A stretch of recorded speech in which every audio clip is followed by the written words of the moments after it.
True. We do not have a red panda this time. I didn't know we were taking new players. I do think that means Sergio can't pick his nose as much now. At least not without us noticing. Don't judge. Doesn't matter. Probably do it anyway. Okay. Probably will not even notice. What you got? What's that? Oh, that's a big box. Who's that? Oh my gosh. That's quite a few fate dice. You might have a problem. You might need an intervention there. Well, actually, he might be the solution to a problem. The world had too many fate dice. Rob's here to sort that out. You know what? If you're going to collect things, there's far more expensive things to collect than fate dice. Oh, no, I spent most of my childhood trying to explain to people that role-playing games were actually a very cheap hobby. Because everybody would tell me, it's so expensive. And I'm like, no, try model railroading sometime.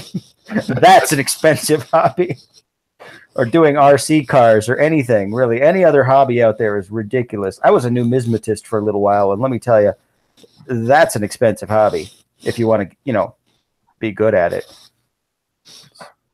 Coin collecting. Warhammer and all those mini games are oh my expensive. gosh. Oh, so I heard. No, Warhammer's the worst. That's actually what drove me to be a game designer. My first game was because I couldn't afford Warhammer minis. So I'm like, I want to play a minis war game, but I don't have Warhammer minis. I do have a dollar store. I wonder what I can make work. So various hobbies I have are playing music, playing hockey. I'm not current video games and computer games. I'm not currently doing model aircraft, but that's actually one of the least expensive ones. Yeah, no, hobbies are crazy expensive. Role-playing games, though, especially the way most people play. I'm kind of, I guess, what would be called an alpha gamer. But most people just, play the one system or two, and that's that, Yeah. They don't buy every stupid game that comes out. Well, I mean, you can spend a lot of money on role-playing games. But you don't have to. You really don't have to. There is nothing forcing you to. Some games are more expensive, like GURPS has like 50 source books or something like that. Yeah, but you only need like 3 of them for any game. And all you need as a player is basically a set of 3d6 and a pencil. Actually, funny story. All you need is what was it? There was a GURPS for Dummies book that came out that actually had most of the GURPS rules in it. They had the light rules. They have none of the optional stuff, so it works perfectly. Yeah, I mean, you don't have realistically, any, tactical combat. Who cares? Well, see, Fate in a lot of ways is the opposite of GURPS, because GURPS is a game where you cut away everything until you have the canoe, whereas Fate is you have the canoe, and then you add whatever flanges you want to add onto it to make the canoe go the direction you want to go. Though I do believe that a lot of people seem to think that Fate is incomplete, that you can't really play it just with Fate Core, and I totally disagree with that statement. Yeah, that's just silly. The modifications you need to do for most things are pretty minimal. Well, what was it? Who did it? It was one of the Evil Hat guys, I think, who did Simple Fate, which is all the Fate rules on one index card. Oh, yeah. And it was just like 3 rules, and that's that. Because honestly, you don't need a whole lot. Well, you don't really need to almost anything.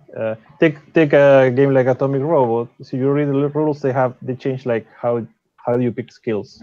Yeah. And they added brainstorms. Yeah. Well, there's like a different kind of couple challenge, like, just like how Umdar has cliffhangers, but that's like extra. The rules are exactly the same. You have less skills.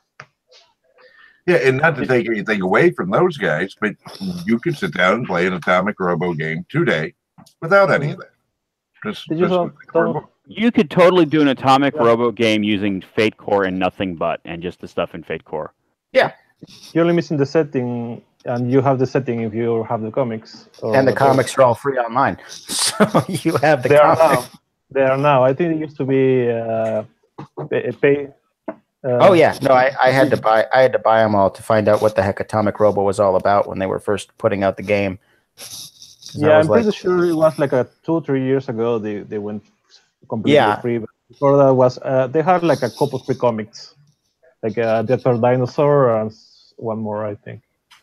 Mm-hmm. Yeah, when they came out free, I got a little bit upset. Like, I'm not. I still prefer comics. I still prefer reading them in a physical form. All right, so let's get started on making some characters. Okay. My basic rough idea for kind of the framework for characters, and so far everybody's been okay with it. So we'll see. Is you're not really government agents, but you've got some sort of governmental authority that makes you slightly more, because again, we've built kind of a totalitarian society, so you're slightly more free than your average person. Or what were they called in Mass Effect N7? Oh, they had the Spectres and whatnot. So we're Spectres, more or less. Or like my Shadow Legion in Spectres were pretty much licensed to kill kind of guys. Free roaming troubleshooters. Yeah, but they were like, you can do whatever you want. Kill it anyway, of course. So you've got a special. You guys got to start out. You guys have a special license that allows you to travel between zones and also go to other planets and stuff like that. Cool. I think I actually like the term troubleshooter. So if you guys don't mind, we'll use that. Paranoia term. Mm-hmm. Our job is to find trouble and shoot it. With big guns that we are not qualified to use. As long as we don't have to stop by R&D first. That's commie talk. And we all know what happens to commies and mutants. Friend Computer says. All right. Let's just start fating it up. If you guys want to make your characters in a Google Doc and then just share it with me, that would work. Okay. I was thinking I sort of have a character array, but probably going to remake it anyway. So it's basically like I think I told you before, like a Space Canadian. Okay. So I don't know how silly that is. I'm trying to make it serious. Well, no, that's the best part is existential dread and comedy actually go together really well. I've been rereading the Hitchhiker's Guide series to get in the right mindset here. Great. A completely uncaring universe filled with despair and horror, and thus it's hilarious. Sounds amazing. All right. I'm going to start. All right. Okay. Are we going to do any faces or something, or just start with a concept right now? Well, yeah, I think we could start with the character idea. I mean, we've got a fair bit of stuff already set with places and faces. And if we need to come up with stuff, we'll come up with stuff as we go. But what about being a space Mountie really interests you? Well, he's a very, how you say, by the book kind of guy. Very polite, very honest, like absurdly honest and polite. Like he'll never he won't even never go into a door if he can into an elevator if he can just let somebody else take his spot and stuff like that. Very but basically yes, hello man. It's mostly melee skills. Okay. I kind of wish Frank was playing now because he's always great to play against the super honest side. I managed to a one session with that one, and it was awesome because the other character was like a killer, remorseless killer. I keep telling him, but if you do evil, then evil will enter your heart or something like that. I would making speeches all day. It was very annoying, but I think it was very cool. Okay. And you'll regret it for the rest of your life. Maybe not today. Maybe not tomorrow. Well, luckily, being an adventurer means your whole life is a suicide mission. So, yeah. All right. So that's a pretty good, solid concept. So what's the high concept there? He's kind of going with a by the book, goody two shoes type. I didn't get an exact high concept aspect, but I'm writing it down right now. That's a good start on a character concept, I think. So what are you thinking, Rob? Oh, you would ask me the tough questions. I maybe a science. Who is this I that is thinking? How does one even? Maybe like a sciencey guy who is a little too interested in shit he maybe shouldn't be interested in. Ooh. I mean, if we're going for the existential horror, he can definitely be investigating existential horror things, or things more likely to bring about existential horror. Dabbling in God's domain. Okay, that's like a solid mad scientist kind type, except kind of maybe a goofy mad scientist. I'm not mad. I'm just disappointed. I really want to write that into something at some point. You're mad. No, I'm just disappointed. That would be funny to me. All right. Well, that's solid work, and it already kind of has an innate conflict with Sergio's character. Fearfully malevolent mad scientist. I'm totally going for the combining the comedy and the existential horror there. Okay. All right. What was that, Sergio? Oh yeah. I mean, you could be a upset doctor. Like upset what? Upset doctor. Like I'm not a mad doctor, just an upset doctor. Ah. Well, anyway, I'm a constable of the Royal Neo-Canadian Space Mounted Space Police. That's my high concept. All right. Royal Canadian Space Mounted Police. Got it. All right, and Cameron, what were you thinking for your character? Now, maybe come down with the exact wording yet, but probably a slightly unhinged pilot. Maybe slightly, maybe not slightly. You could be a mystic then if you're a pilot who's unhinged. That was part of the thought there. Because I want to play around with that. All right. Actually, I think that's a solid high concept, really, is the slightly unhinged mystic pilot. That kind of covers your bases. There you go. Doesn't always have to be poetry.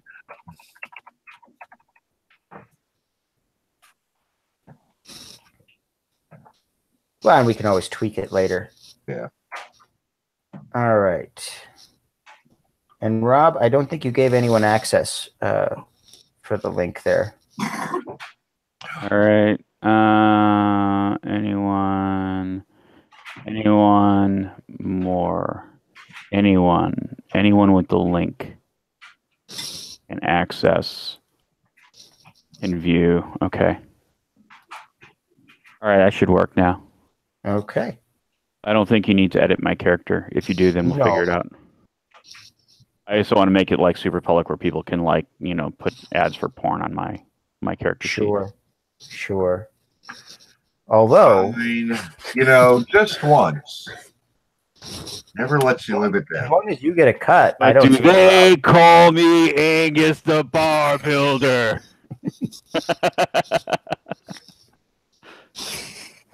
All right. If you don't know that joke, I'll tell you that joke when we're off air. Okay. Sounds good. All right. So Now we do troubles. I think if we've got some high concepts.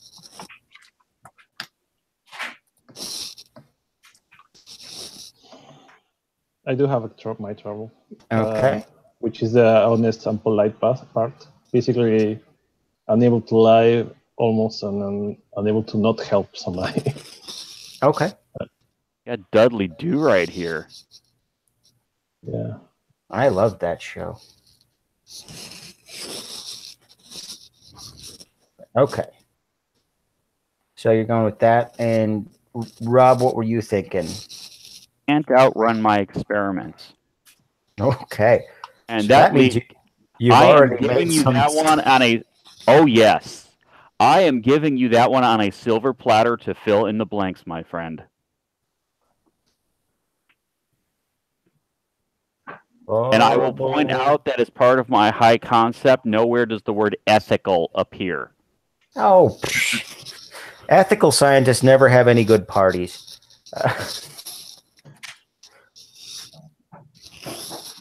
They're all work, work, work. No shortcuts. And I say shortcuts make for the best. All right. Well, especially if you cut the experiment short, then you can fit more of them in one space. Exactly. So or if you just do when you cut them, when you do scream when you cut them that way. Look, sometimes the screaming helps with other experiments. It's a process. You have to figure out how to use the screaming as part of the psychological experiments on the other subjects. I mean, it's complex. It's just basic logic when you think about it. All right, and Cameron, what were you thinking for your trouble? It's a great question. What was I thinking for my trouble? Oh, Cameron's used to what were you thinking without the addendum. Yeah. Usually with an exclamation point. So and the answer is always easy. Nothing. I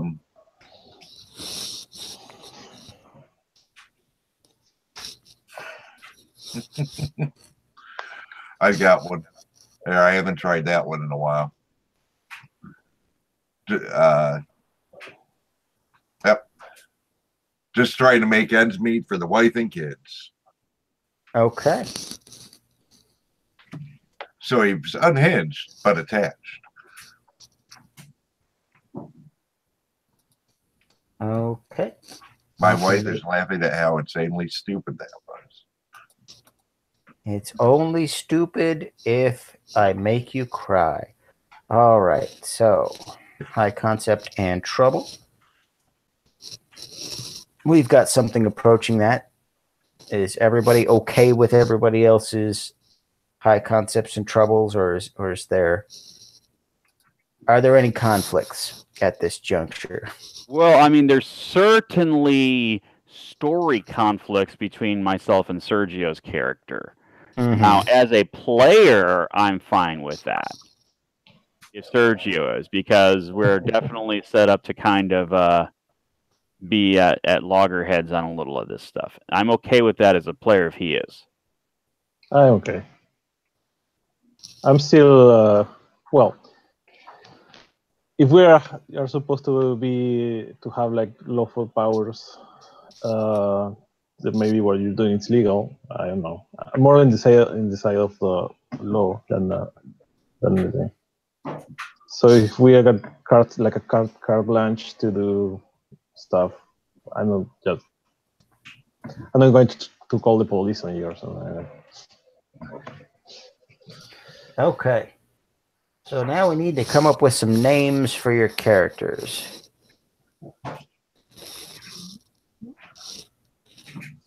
Mm-hmm. Yeah, I have my name. Called Constable Barton. Good name. Barton Tracer.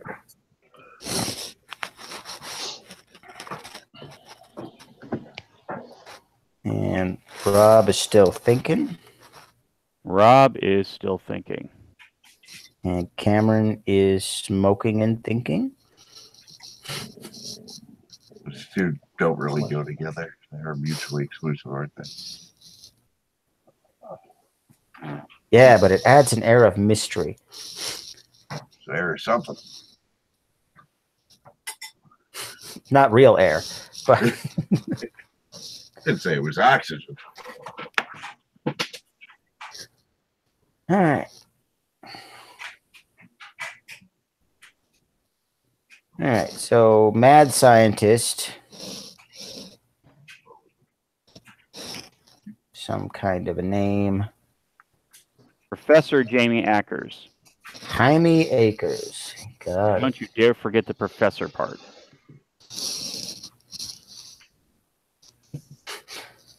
I didn't go to 6 years of school to be called Mr. Thank you very much. 6 years of evil medical school to be called Mr. All right, and Cameron? And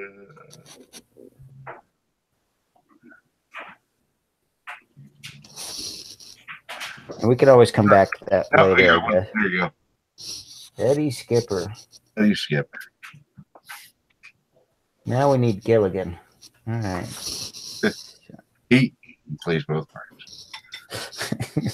He's both Gilligan and Skipper. All right. Are we modifying the skill list? I think we can just go with the skill list as it stands, unless you had a specific thing you wanted to change. I'm fine with default. Or probably should get changed to science or something similar, just for thematics. But apart from that, it looks pretty solid. Okay, yeah, let's call lore science then. Do we want to do a phase trio, or are we just going to skip that? We can do the phase trio. It's always kind of fun. I actually think I'm going to write a thing on why I think the phase trio is awesome. Okay. Because I do think it's awesome. I think it's one of the best pieces of tech in Fate. I do too, despite the fact that many of my designs have been me attempting to get rid of it. But that's because the kind of games I run, you don't actually need a phase trio. Like where the implied idea is you're already part of a group. Therefore, you don't need to build that if you don't want it. I think there's other things it does as well. And I'll get into this more when I write my posty thing, and I'll link you on it, because I'll be like, Jake's awesome. Please read my thing and tell me I'm cool, or don't hate me or something.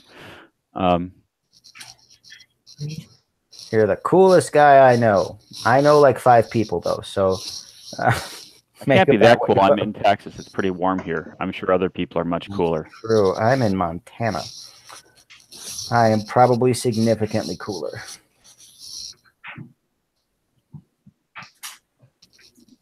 All right, so we got names. Yeah, in the skill list, we're changing lore to science. So let's start with the phase trio. Now, one thing I do usually, I mean, you're the GM, I'm not trying to overrun it, just throwing this idea out there. I usually specifically kind of scope it as like if the game is a TV show, these are the first 6 or so episodes. Like everyone's kind of either meeting or knows each other, and we're just kind of, figuring each other out. Okay. Otherwise, I've seen issues where like people like my adventure took place 30 years ago, and I've got it, and this other guy's got a 20-year-old character. So how the hell is that going to work? Oh, I just always went with time travel. And I'm like, clearly, time travel is now possible in this universe. Like, what we're doing, the Gilmore Girls. I'm like, well, I'm not the one who made a crazy backstory. We are now doing Family Matters. That's a true story. Everybody asked me what my favorite science fiction in the 90s was, and I tell them it was Family Matters, and then no one gets that. It's like, no, it fits into Atomic Robo almost perfectly. Every session, Urkel invents something. That something then goes horribly, horribly wrong, and then he uses science with his friends to come up with a theory and then solve the problem. While also being hilarious. And then Carl is angry, because Carl was always angry. Because he wasn't on Die Hard anymore. That's really what I think was why he was so angry. But wouldn't you be angry about that? It's true. I would be. Maybe not anymore, though. Die Hard 5 was kind of awful. All right. So, who wants to go first with... And then we'll go to the person on your left. Because I think we're all in the same order. Yes? Well, I certainly need a refresher, so I do not. Okay. I think let's we have to start with real quick. Okay. For everybody's benefit. If you want to go over it, Rob, I find you're a clearer thinker on the fly. Of the universe refresher, I'd have to look at the notes. I assume you took notes. Okay, yeah. So the universe is right. So we've got the. There's a blog post. We got basically the head of all the governments in space, and it's mostly just humans. Is these basically what we call them Methuselahs, and they're very old, and they basically when their body gets old, they re-sleeve into a new, better, stronger, faster, tougher body. And we are set on the planet of Planet. Probably need to come up with a name for the planet. The planet of Sven Holsen.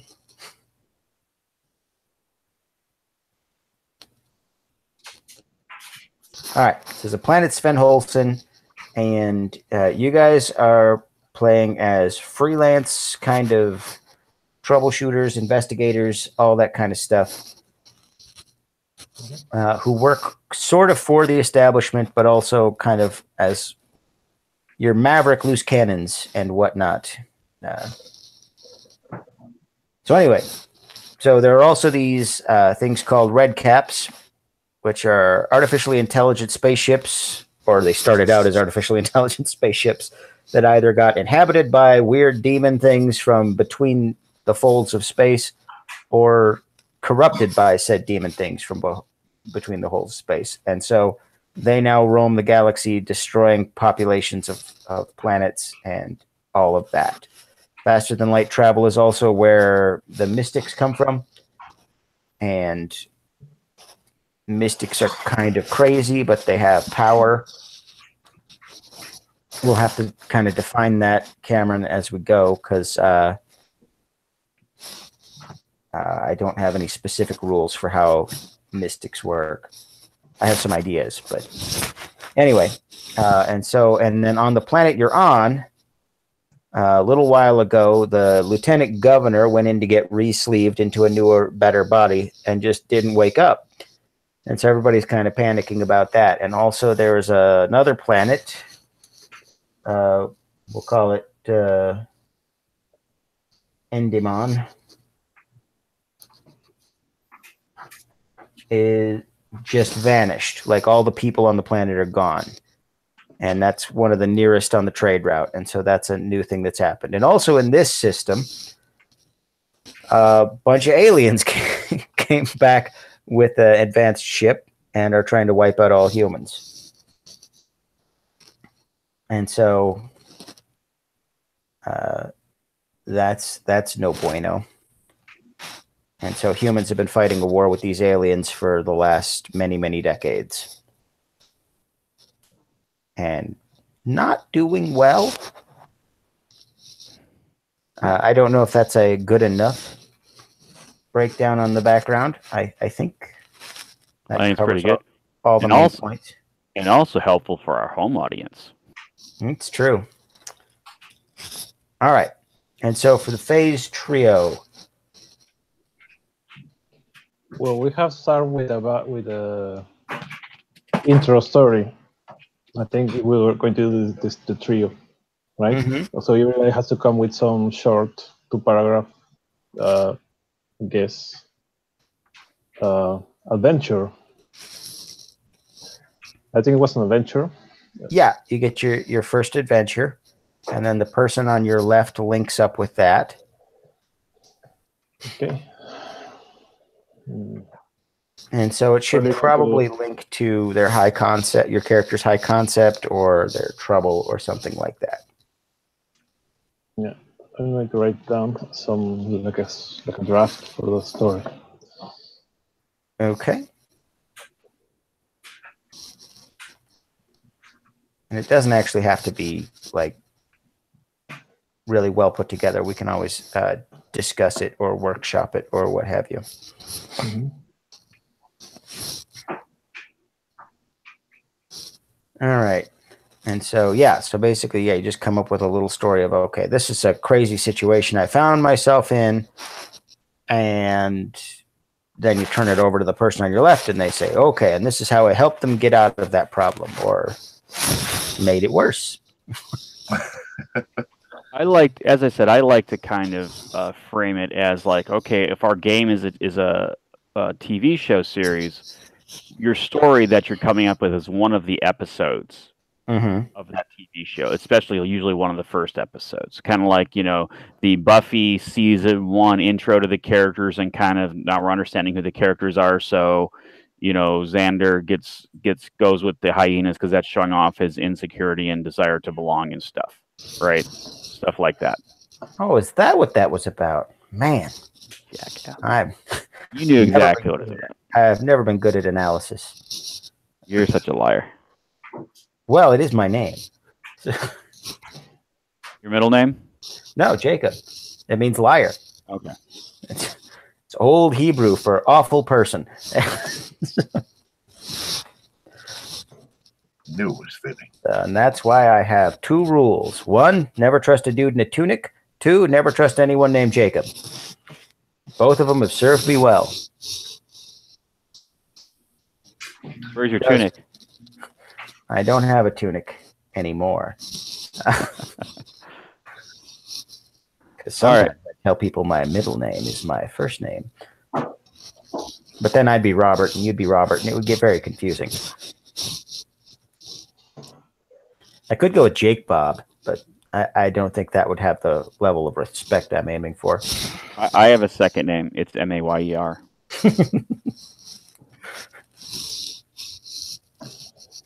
All right, so everyone seems to be drawing a blank, so I guess I'll go first.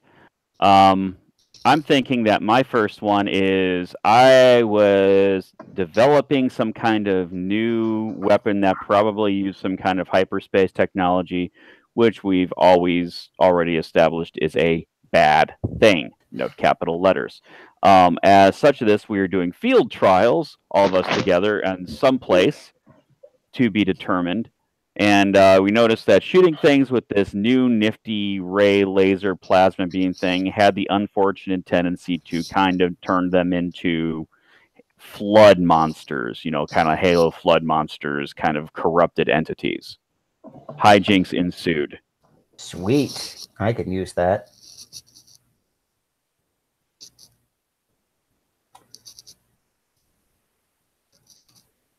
All right, Cameron, how did your character help either solve or make worse that very problem?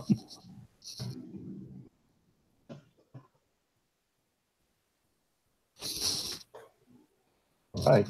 Sorry, there's some noise in the background. I'm just trying to cut it down. No worries.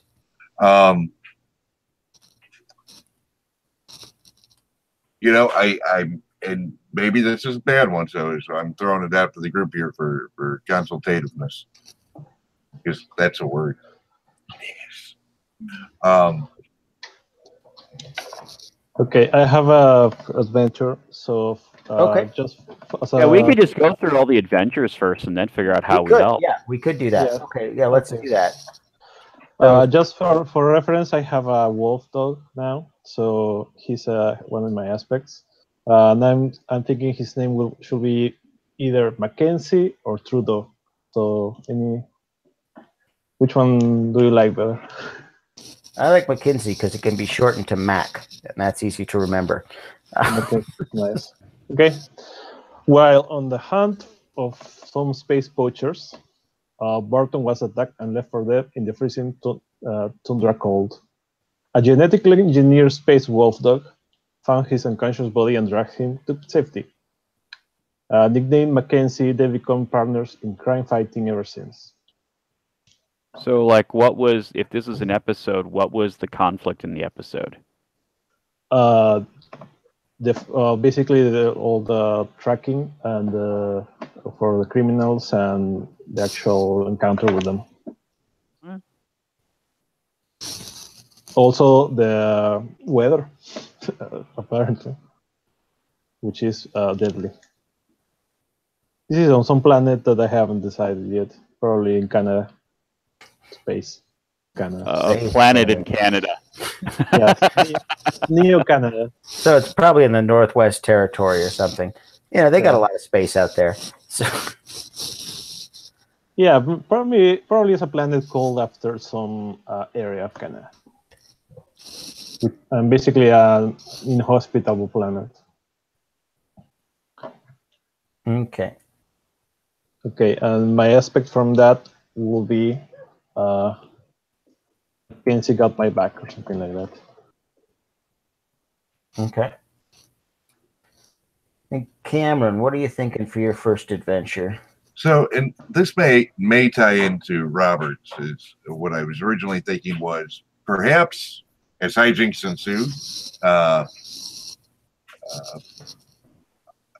people were trying to get off moon or planet or satellite or asteroid, wherever it was being done. And I was one of the pilots because, hey, I need to pay the bills. Okay, so that would be how you interact with Rob's adventure, right? Okay. Yeah. That's what it sounds like to me, yeah. And that would, but the concept would be that the ship being damaged on the way off planet, still trying to make a jump into, what have we called it? Did we call it Into the Beyond? I think, yeah, we just called it Between. Yeah, into the Between. And there's no way the ship can make it. But, and here's where the aspect would come in. I figure I can punch through it, which would also be the first time that finds out, oh, I guess I am good at this. Okay. Does that work? Sure. But now, what is your adventure that Sergio helps you solve? Sergio helps me solve. Great question. Well, it's probably something to do with flying. Yep. You know what? Sergio's he got the wolf for tracking. He tracks down criminals. Perhaps the ship I was piloting got stolen while I was in the local space stop. I don't know. Okay, ship got stolen. That's a solid hook. The local space gas station. Yeah. I just left it running for a minute. I left the keys on. Okay, so your ship got stolen. Who did it get stolen by? Great question. I'm going to throw that up to you guys. Space poachers. Space poachers? No, it will be like my story. So The Reavers. The Reavers. Well, it could be like crazy survivalist nuts who are trying to get away from the system, because this system is kind of like horrible. Because you've got the alien invasion happening, and you've got Redcaps, or not Redcaps. You got Robins, which are the Redcap scouts, showing up doing piracy all along the trade lanes. So we could go with something like basically the equivalent of doomsday preppers in the future. And if they're based on the wilderness, which is sort of my specialty is wilderness, basically. So I'll probably... So maybe they stole it and took it to like a desolate planet. Right. And I track them. I help you track them down, but you file a report and everything, and I was assigned to the case.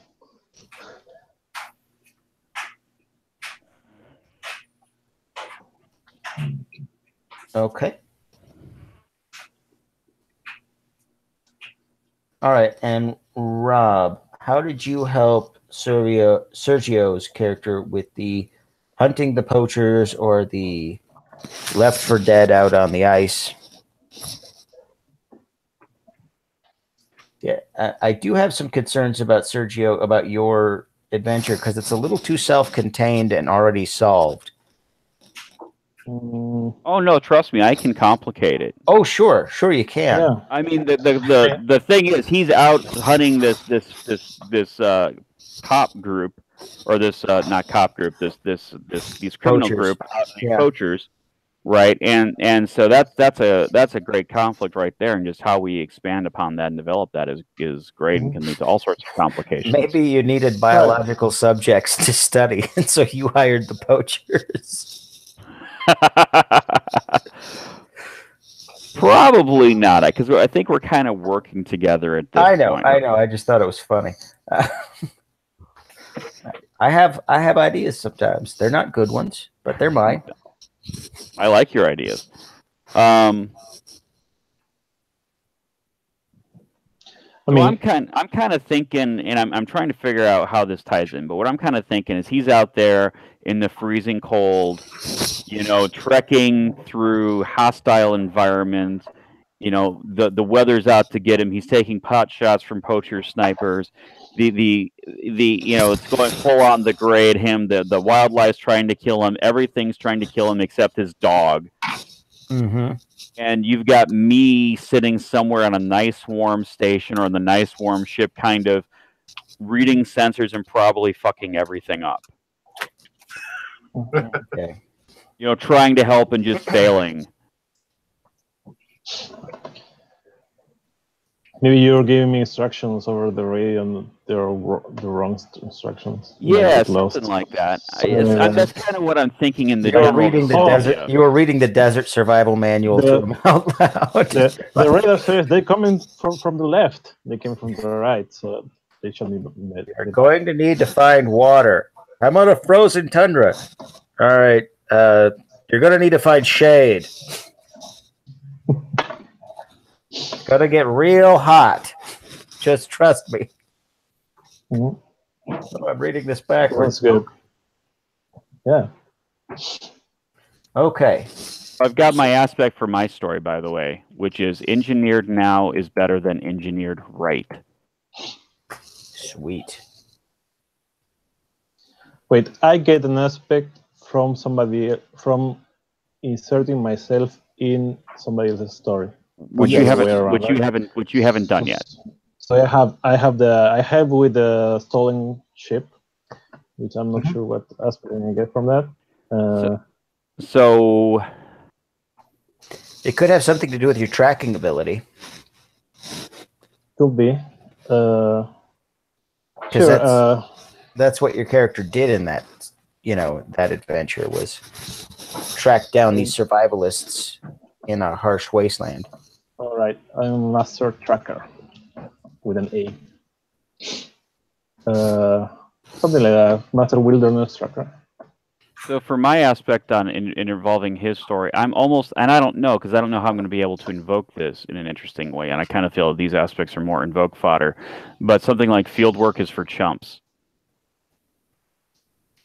Compel fodder, you mean? That's compel fodder for sure. And it's hostile invoke, because anytime that I'm out in something like that, but I'm kind of looking for something that also at least has some positive upside for me, not a second trouble. This totally works, ... in theory, and that's compellable and usable. So anytime you'd have theory that would work, then you'd be like, okay, I can build a practical plan from theory or something like that. It wouldn't directly apply to the story, but the story would be about how you were compelled. Less. Yeah, I'm trying to think of something that with how. So I kind of wanted to tie it in there, but so I've already got engineered now is better than engineered right, which kind of hits the same areas. It does. So I don't want to overlap too much on that. Well, if you were going with the field work thing, so it will make sense that the opposite is also true. Well, and it could also you'd rather be in comfy office or civilization of some sort, workstation or virtualization. You're more comfortable in a safe, I don't know, Yeah, I guess work I area. guess that could be positive in that way. You know, still okay. Fieldwork is for chumps because fieldwork is for chumps. I'm good in this urban setting, or I'm good in the lab, or I'm good something like that. Okay. I also Yeah, see sure. it as social benefit, perhaps. That, Yeah, that's true. Like you could have you work better with, you know, your upper management or middle management. You know, all right. Then we get to the third. Put that in for now, but that's fine. And then we get to the third part of the phase trio, which I think because I run games for smaller groups is where I have my issues with the phase trio. Yeah, it just means that everybody's going to be in everybody's Because everybody's story. in everybody's stuff then. Yeah, but I guess that's how it works. Almost all my games also have like three people in them. Yeah, Sometimes two people. I very rarely know enough people to have more than 4 people in a group. So really, No, I just, don't. I just have to find a way to deal with the magic death laser. I'm about as close to a misanthrope as you can get without actually being one. So Okay. yeah, so now Who was first? how did everybody else get involved in everybody else's plots? It really is actually like a TV series. You were all actually there. Basically, all three of us were on all three adventures. Yeah, so you guys have been a team for a while now. But the focus was on one of us. So Mhm. it was like a one day in the life, something like that. Maybe there's a mission board. like the people in charge put up missions and they're like, hey, anybody who has this license, you guys can do these jobs if you want. We don't want to do them. I like to, more like, hey, who wants to do the mission? And everybody's like, not me. Everybody takes a step backward. you know, I could think of, you know, perhaps near. I just lost the word. Near death and suffering from hypothermia, perhaps that's where, you know, perhaps that's when Eddie would come in to save Sergio by the skin of their teeth. Or we could just leave that blank until the end of the first session and then just have you guys come up with Could be like a flashback. with an aspect as needed. Yeah, I mean, we could do that if you want, unless some of you had an idea that you really wanted. Yeah, getting the aspects out of this phase trio is actually what I think is the least useful bit of it. Yeah. But we've already Yes, got all the adventures that we're going to get. So. Okay. I think with Rob's backstory, I probably would have tried to arrest him, something like that, because maybe I didn't know him yet, and then for some reason I was convinced that not to do it. Like he said, pretty please, really. You want to go there. You want to go there. All right. I see how this relationship. You promised to me you'll never do that again, and I promise never to build a weapon that messes with causality again. Right. not the same weapon. I promise I'll never build the exact same death ray again. Although I can't promise that my weapon hasn't fired in the past and hits the future. So. But yeah, I probably not a bad idea to leave it open. Maybe we can actually think about it during play. So when the time comes and we need an extra aspect, we can just say it. I don't know. Okay. So I think for when I was interacting with what's the pilot's name? Eddie. Eddie. With Eddie in Eddie's adventure where his ship got stolen, I think that I booby-trapped the living shit out of his ship. So that when people are stealing it, they're trying to steal the ship and get off with it. It ain't happening because every time they try something else happens to them that's not very nice. And that's what gave us time to find it. I mean, basically, kind of think of my characters kind of like a Rocket Raccoon, except not furry and more Eldritch Horror. Well, like Rocket Raccoon. I've read the comics. I've been reading Rocket Raccoon since before Guardians of the Galaxy came out. The comic, not the movie. He was my favorite character in Marvel for better part of the 90s.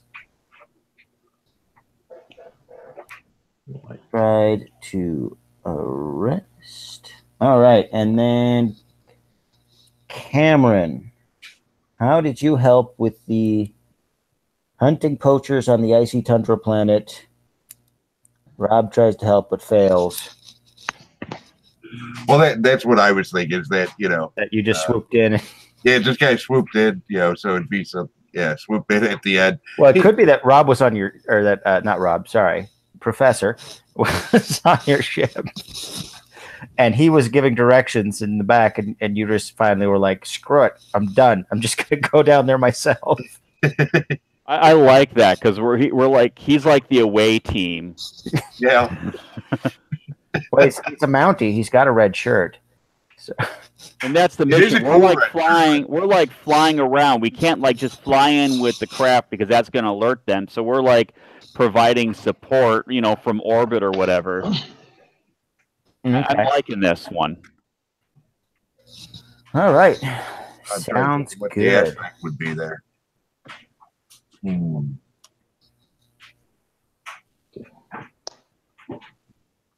right. Ooh. So we've got the phase trio done, or done enough. We can always tweak it a little bit later if we need to. All right, and now we do skills.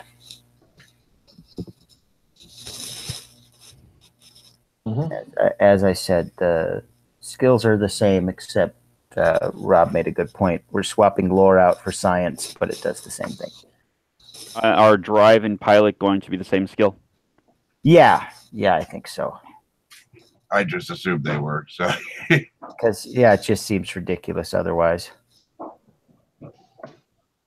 I am picking science as my peak skill. I'm shocked. Not merely science, but science. Yes, it must have the exclamation point, or it does not count. But you got to spell it in leet speak, otherwise it doesn't count. So. Careful. Okay, here's a question. If I was to do some tracking,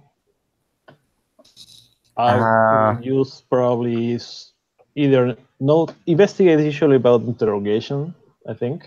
Yeah, let me see what investigate does, because I always forget. Yeah, it's usually like finding information that's hard to uncover. Analyze a crime scene for clues. Yeah, that will be tracking probably. Yeah, that's the closest match to tracking. Yeah, and then you'd probably also want to have your notice pretty high though too. Right. So I'm taking either investigate or fight as my pick. I'm not sure which one, but they're both in the top 3 definitely. Okay. I think it's probably just useful, at least for everyone, to at least announce what their peak skill is, so that we kind of get a feel for that. And maybe the +3s. I'm going with investigate because I want to be like a very good fighter, but not like world-class boxer or something like that. So basically, anybody with a little more fighting than me would kick my ass. Okay. And Cameron, what were you thinking? Because we're doing. So for the peak, drive, right? Maybe. Doesn't have to be. No, that's definitely. He does one thing well. I'm actually thinking of maybe using from the toolkit, using subtle art for mysticism, just because it's really simple. Yeah. And it kind of fits. But then again, maybe not. I don't know. Basically, you got to do like meditation or whatever for a while in order to basically build an aspect of an appropriate type for that. I don't know if that's the right way to go with. How did you guys see mysticism working? I guess is a better question, because we're at the point now with skills or whatever that it might be important. Okay, when I read your blog post, I noticed something I didn't notice the first time we were building, which is that at first I thought that those who had the awakened minds or something was the same as the whoever were like born different because they were in space in Newton. So, but after reading this, I realized you had it divided into two different groups. So the mystics will be which ones? They're the ones who aren't the super soldiers. So the one in vitro are more like immune, and they are in super soldiers. Yeah, the ones that are immune are super soldiers, and the mystics are not immune. The mystics are okay. And they get weird powers because of it. I would say that mysticism, unless one of us is actually going to play a mystic, is Cameron probably more like yes. Okay. that's why I asked, is because Cameron's playing a mystic, so I'm like, I probably should nail that down. Yeah, good point. Unhinged mystic pilot. Okay, so I think it's probably mostly about perception. Which is mostly like it's not like lifting things with our mind or something like that. It's more like that's why I understand from our building. It's mostly like you see things differently or how they really are. We could do it as basically just a series of stunts or something. I've done that before, where it's like stunts added onto an existing skill that lets you use a skill in a way that's impossible. Like you can use might from across the room, or that sort of thing. Unless Rob's got a different thought, but no, I mean that's it. Just the only question is there what I think there's what they are calling narration-based magic, which is the idea of okay, you're still using the same skills, just use them differently. Yeah, and where something is powerful enough that you actually need to have a refresh permission or stunt permission is certainly something we can discuss. Is just using might from across the room enough to warrant a refresh point? Maybe not. I don't know. I don't actually think it is all that. Neither do I. That's kind of why I brought that up. Unless you got to unless it could be like you could spend a fate point or take stress to do it. Now, right, usually when you don't need anything, just the permissions, like I can shoot without a gun, but it's the same shooting as as if I had a gun. That's just the aspect. So if you use a stun, you probably will have a bonus.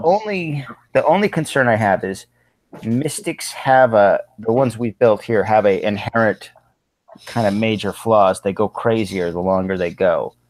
Well, and another thing to keep in mind is, we defined the whole order of mystics where they go and they learn this. They've got the sanctuary and everything.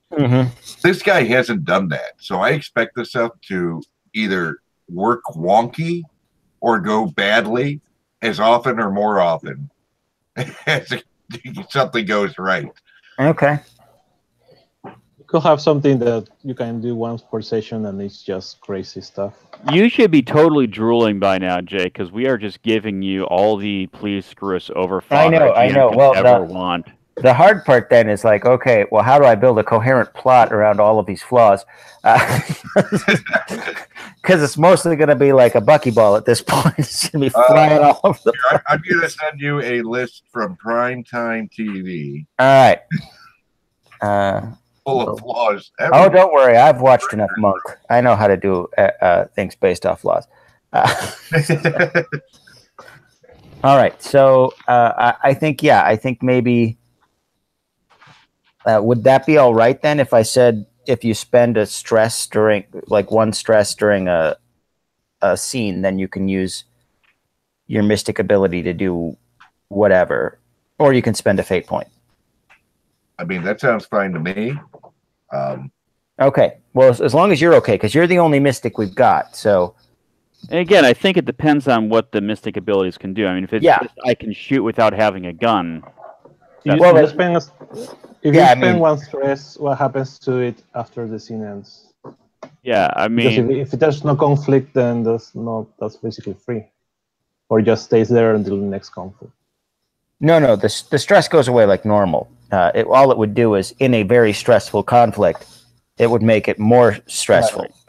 Right. If we're like in conflict, but Yeah, if we're like otherwise, in peaceful you'd just fate be fine. points. Okay. Or I could just compel like crazy, and just have alien intelligences mess with you all the time, which I will do anyway. and a lot of it depends on the feel. Is it just like utility magic, where it's like something that the character does all the time? I'm a high fantasy mage. I expect to be throwing fireballs left and right. Then you probably don't want to be charging stress because it's a normal thing. If it's like, oh, I'm doing this special thing that allows me to break the limits, and it's this really cool thing, then stress/fate point is definitely appropriate. And I think it's more that latter type, because again, in that kind of existential horror kind of a thing, the special powers should be kind of rare and dangerous, and not something you do all the time. Unless we do go the paranoia route, in which case it should still be dangerous and rare. No, it's still dangerous. It's dangerous and common. Common, yeah. Why, yes, this is my bear trap storage room. Why do you ask? The hard part is getting them all fixed open and then getting out without letting them out. All right, so we've got some skills. Are you going with drive/pilot as your peak skill then, Cameron? Okay. Yes. All right, and then if you guys want to fill out the rest of your skills, that's just fine. Let me pull up the skill list. I feel like my character is more deceive than rapport.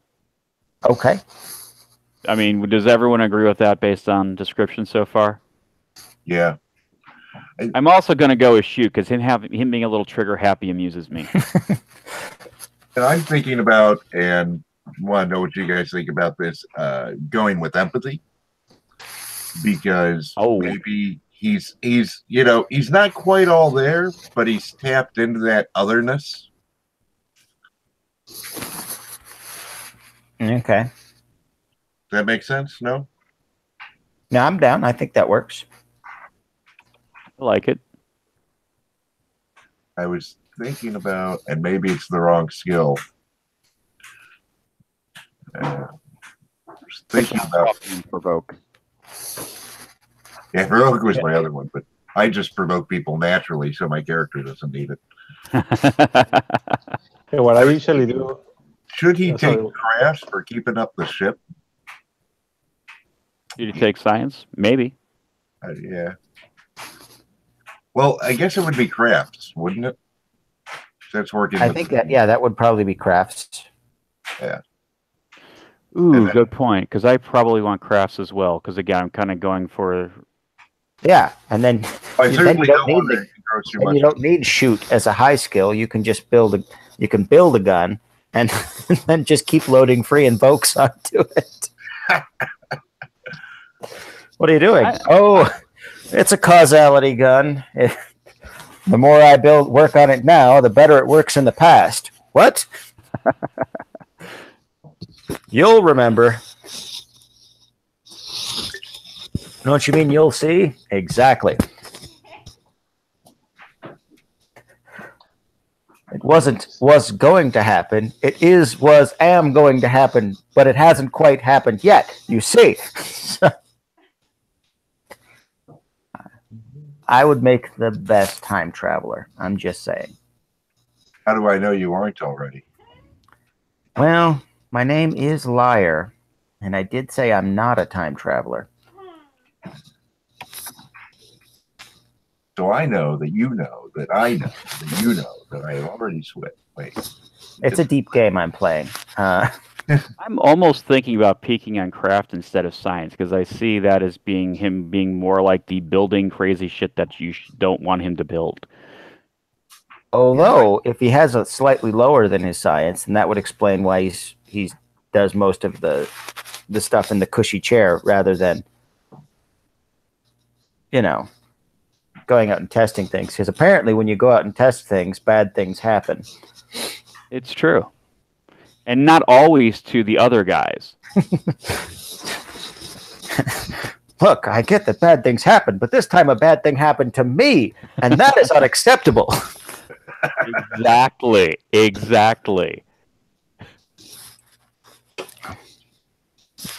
Now, let's cook up some LSD. I've got an idea. Okay.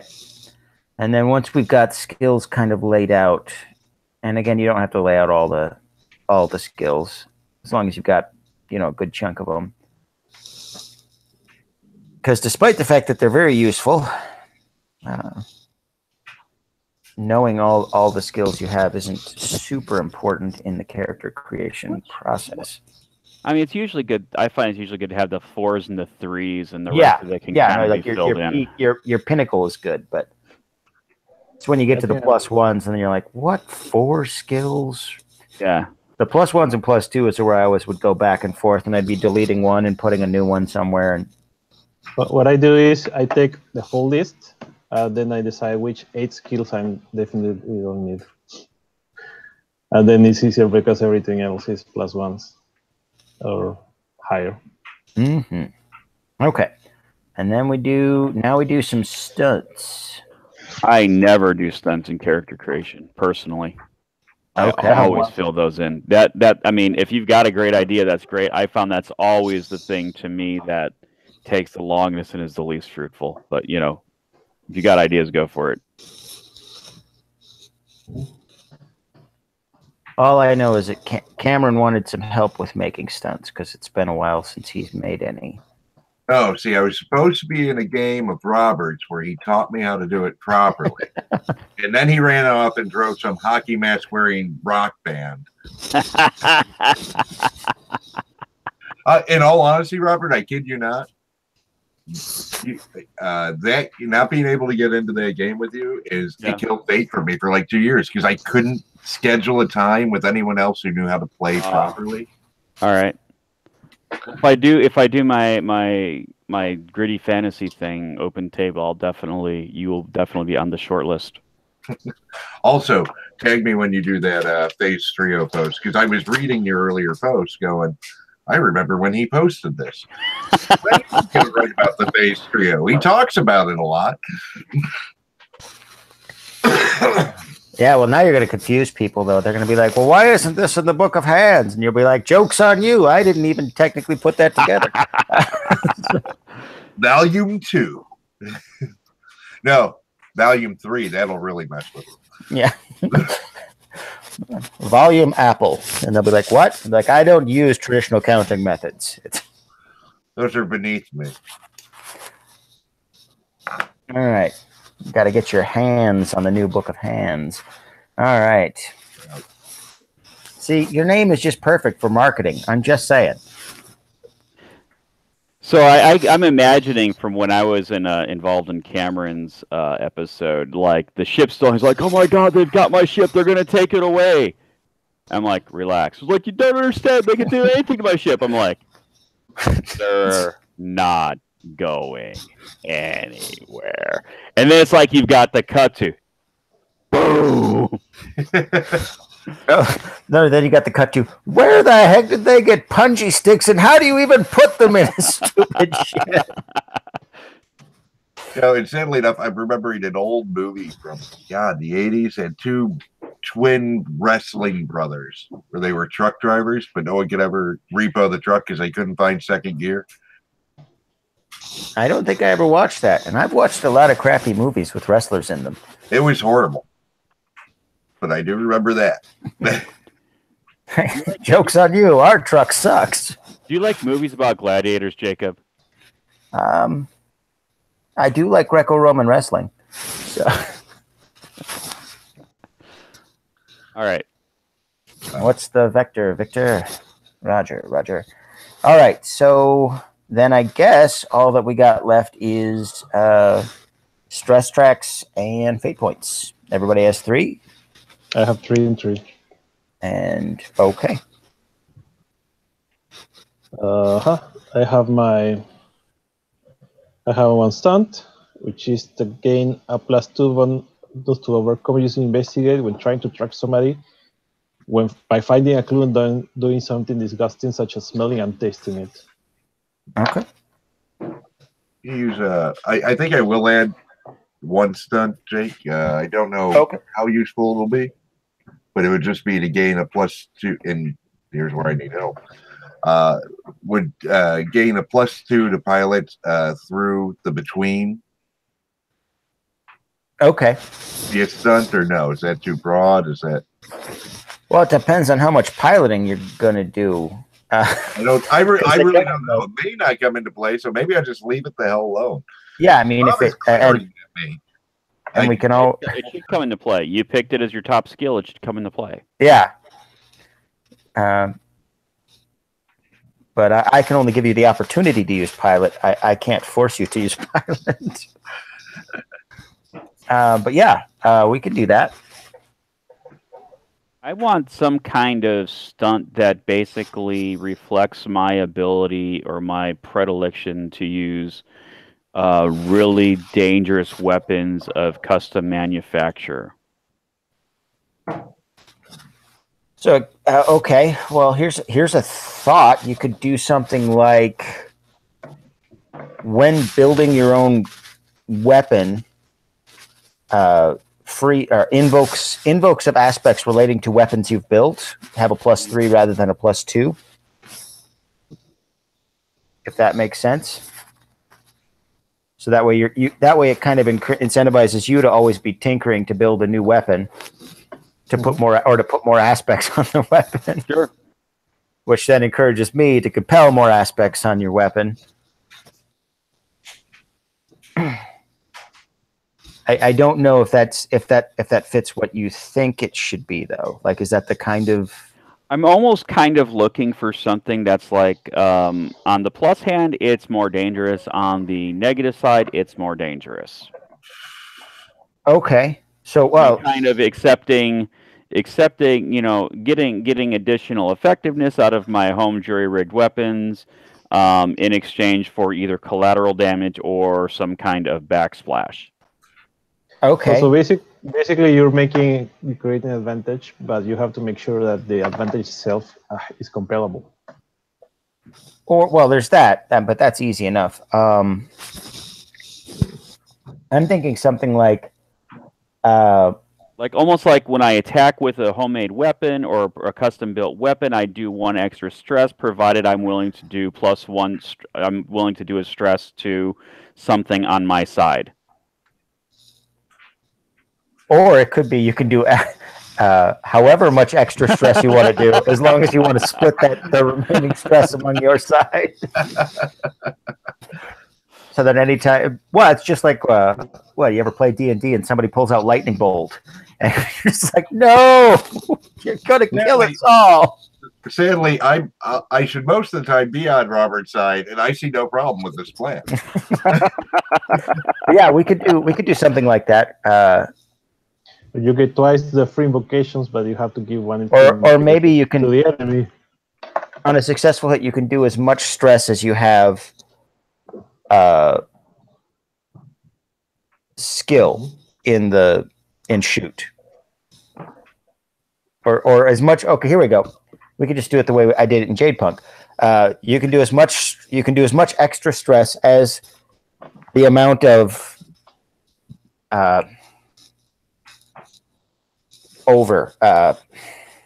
difference. There we go.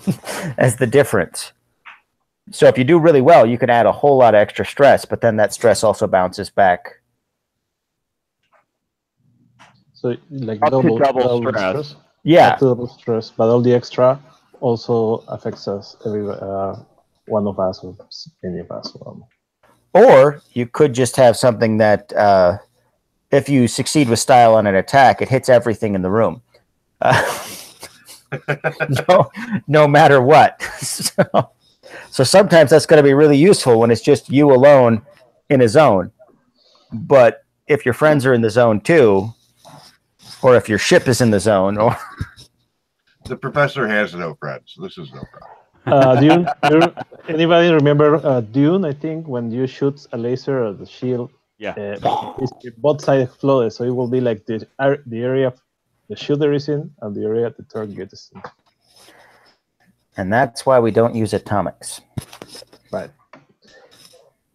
So if everybody's together, okay, one zone. But if you're shooting from range, it will be both zones will get the. So what do we want to go with on that? I mean, is there anyone in particular you're comfortable with? I'm comfortable with any amount of stress, really. And do you want the success with style that hits everything in the zone? I think that's a more interesting one because it allows more tactical thought and also allows me to compel you to do less tactical thought. You could actually invoke and give an invoke on an attack, and I'll be like, no! Exactly.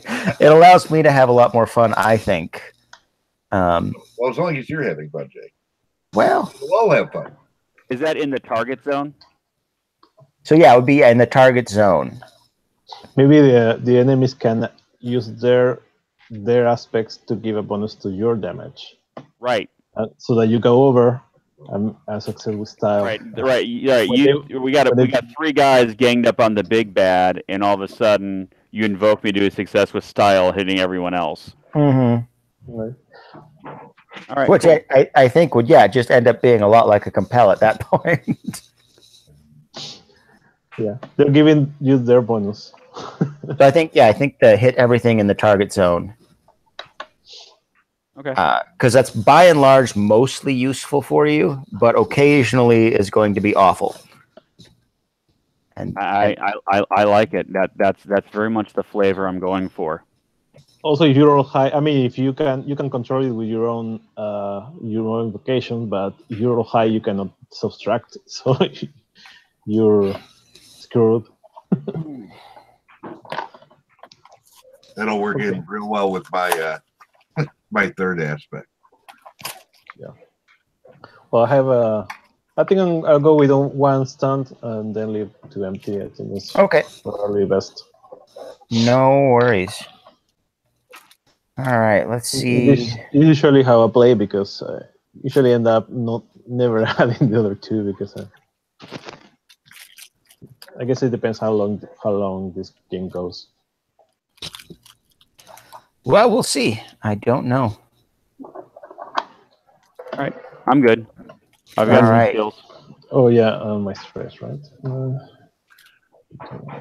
All right. So I think then what I'd like to do is just kind of start off with a little bit of adventure, maybe not a full adventure kind of a thing, but so it'll be a little less freeform, but hopefully it'll introduce us to some of the stuff. So I think we're going to have, if you don't mind, I'll start off with your ship being chased across the system by the precursor. What did we call them? Dang it. I thought we called them the precursors. No, maybe we did. I don't. We had a name which was like, let me see. Red caps were the AIs. AIs, yeah. Alien species. Maybe probably you named them the Ulmanmandi. Ulmanmandi. There we go. Yeah, right. The Horde from Beyond. Yes. I know that because that's ancient Assyrian for the Horde from Beyond. Or the Horde from who knows where, I think is what that actually means. But obviously. Okay, so let's what's your ship's name? Cameron? Or sorry, Skipper. Is it like a group, like a ship for many people, right? Well, I guess it's up to you guys. Do you want to go that route, or is it Cameron's ship and you guys just use it or pay rent? Or based on the previous stories, we've definitely established that. Yeah, that you're together. It's big enough for me to provide support while on it. Yeah. Also, since we talked that usually pilots are the ones who are like touched, probably almost always everybody else is a passenger. I will iterate that my aspect is it's my ship. All right. So no matter Okay, what so- the paperwork says, Stop touching my ship. Then it implies that it is in fact not your ship, because I can compel that. So probably some sort of space Winnebago or something. Or Well, ships are pretty. I think I think we were kind of, or at least in my head, I was kind of seeing it as ships are not super common. Like there are plenty of ships, but you know, it's not like most people spend their whole lives on one planet and never go anywhere. dangerous out there. Yeah, and you guys have the special license that lets you go places and do things. So it could be that, yeah, that you guys are living on the ship and that's part of your license or something like that. Or it's probably beer. and so that, yes, Cameron, it's your ship, but It's my room. yeah, but it's That means I'm responsible if anything goes wrong. Is what you're telling me. mhm. This is my room. I do what I want. How about Okay. Name it You know my mom. Name it the what? the pit bull, because mine was over here nuzzling me a minute ago. Pitbull. Okay. Is it shaped like a pitbull? And if you want, then between sessions, you can come up with like a floor plan or what have you for the ship. But I'm seeing it as at least something on par with the Millennium Falcon in size.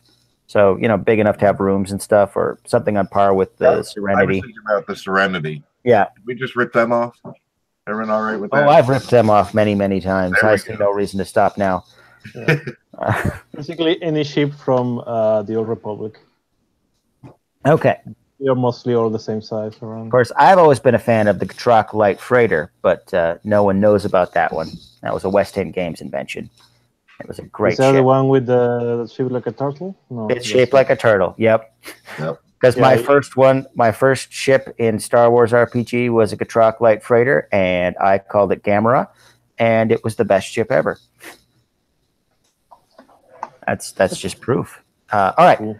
So, why are you guys being chased by the Ulman Mundi? What's the mission you just successfully came back from, I guess is the question. Or have Kill some- almost successfully come back from. Either probably, well, it means we mess with them. So either we just recon or steal something. Rescue. Or attack something. Ooh, or, rescue. or- Maybe rescued somebody who stole something. That gets a little of both there. He was scouting. No. Yeah, I sounds like good. rescued because introducing complex NPCs gives Jake, again, more ways to screw with us. True. And also gives you more ways to screw with me because then I forget their names and then. All right. So, You should name him Jacob. Don't trust anything he says. now I'll just do what I always do. I'll just name all my NPCs Steve. Problem solved. Who was that guy? Oh, Steve. Okay. Who's she? She's Steve too. It's complicated. All right. So you have rescued a scout.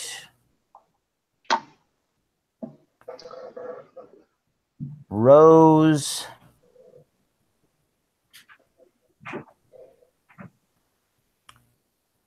Tremia. I was sure for a second you were going to say Rose McGuffin. Oh no, I'm saving that for a good character that I've thought up ahead of time. So, for one lower character that's going to survive, probably. Rose McGuffin would have been somebody who'd invented something like the infinite improbability drive. And coincidentally, she came up with the MacGuffin. All right. So, Rose Tremia, she was scouting out their positions on one of the moons. You guys rescued her. She's probably injured or something, so she's in one of the rooms. Or the med bay, if you have a med bay. I don't know yet. But anyway, so she's down below. And you're on the run from several attack craft of the Ulman Mundi. Does the Bulldog have guns? I would assume so. You guys are freelance troubleshooters. I would assume if it didn't, you would outfitted it with them. Yeah, exactly. You're exactly the kind of guy who would build guns. You built punji stick traps into the door. We're supposed to have guns. peacekeeping vessel. Probably has enough Yeah, by storage the for time we everybody. got the bulldog back, half of them were like, "No, please take it. We don't want it." This is illegal in 3 different star systems. You know that, right? And in fact, I think it exists in 2 different star systems. Illegal were the ones with the law permits. Oddly enough, we're the inspectors. So That's originally when you were saying quasi-governmental. I was afraid it was going to go somewhere along the lines of like health inspectors or something. that would be funny, actually. I'm gonna have to remember that for a different game. Intergalactic Health Inspectors. Well, it's just like I had an idea for a really stupid D&D game where the king has a bureau of dungeon maintenance. He thinks it means one thing, and really it's just hiring people to do ridiculously dangerous dungeon crawls. Actually, I just got my idea for my last aspect and the crossing paths. When you were shooting your magic ray at innocent civilians, I arrested you for shooting lasers without a license, and then I brought you to the Federal License Bureau and forced you to get one because I'm a stickler for procedure. I like it. So that's my last idea. Just procedure. So maybe that's how you all ended up. Maybe that's how you all ended up as a group together. Is you met up at basically the DMV to make sure you renewed your licenses on time. Yeah. You know, and I resent that because really, who's really innocent? Define innocent. Define innocent. Are you to tell me you've never done anything wrong whatsoever in your life? I don't believe that. Little white lies. Nobody's really innocent. Yeah, accidentally innocent-ish. You accidentally turn left at the Canary Islands, and all of a sudden you wipe out an indigenous people. Is it Columbus's fault? Maybe. I'm just saying, those people that died, I guarantee there is somebody in their past that is happy they're dead. And statistically, they're basically insignificant. So, right.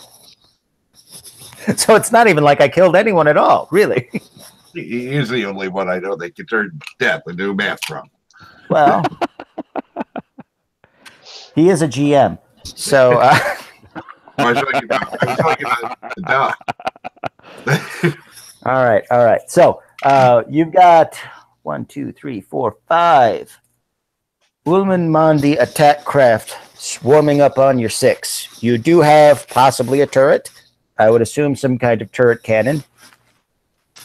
Yep. Maybe it shoots squid. Maybe it shoots causality. I don't know. But maybe it shoots. Maybe it shoots clowns.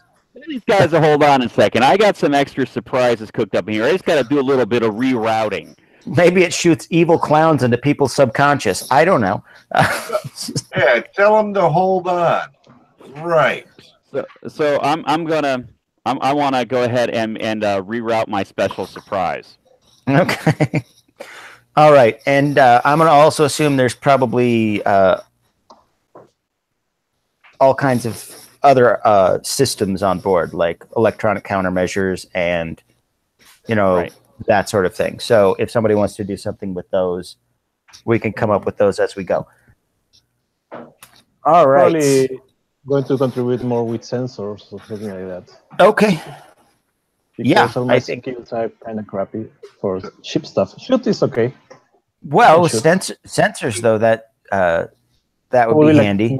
Like a notice roll or something like that. Yeah, notice would be good. You could build an advantage with that if you want, depending on what you're trying to do with the sensors. Yeah, I'm guessing if I want to just like do a sweep, probably will notice. But if I want to like try to bring schematics for a ship, that will be more like investigate. All right. So yeah, I'm going to try to do a sensor sweep to make whatever it is easier for everybody. All right. Well, looks like we're doing popcorn initiative. So Sergio, Yeah, I'm first. you're trying to do a sensor sweep to just what is your goal with the sensor sweep? the goal is to have like every enemy ship like perfectly located. It's not nothing fancy with anybody. Just have like a complete picture of the situation. Okay. Right now. And that So sounds like that sounds like the kind of thing they would be resisting with their electronic countermeasures. So they would get to roll that. And yeah, I don't even have the electronic dice? roll. Are you using your dice? I am using my dice, yes. Do you use dice? I don't know. I have dice somewhere. Yes, if we have dice. Well, I'm used to there being an app that lets you roll that, but Hangouts got rid of all that because, well, Google just seems to hate success and fun. So, if you need to borrow any dice, I think Rob might have a few spare. I have to. No, I know my backpack is in the living room. I'll be right back. Okay.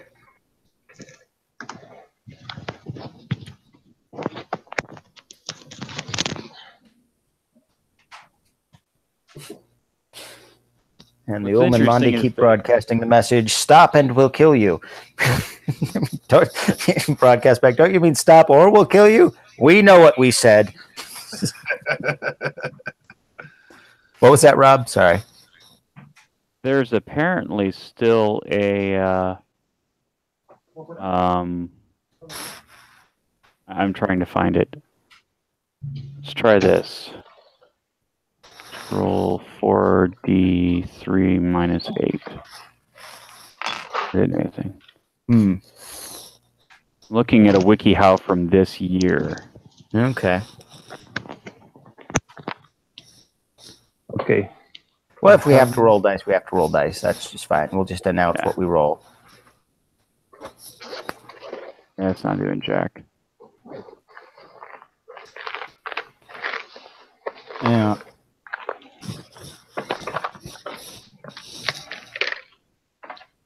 Okay. All right. And I have my bag of Kickstarter dice. Sweet. They have the authentic Fred Hicks hand sweat. I'm not sure how I feel about that. That's a little creepy, actually, now that I think about it. Yeah, a little bit.